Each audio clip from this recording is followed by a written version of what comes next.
Watch, he'll stick his beak all the way in the cactus.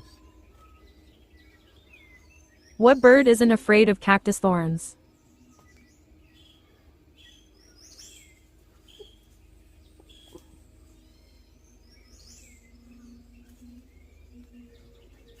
He's landing on the thorns and sticking his beak all the way into the cactus.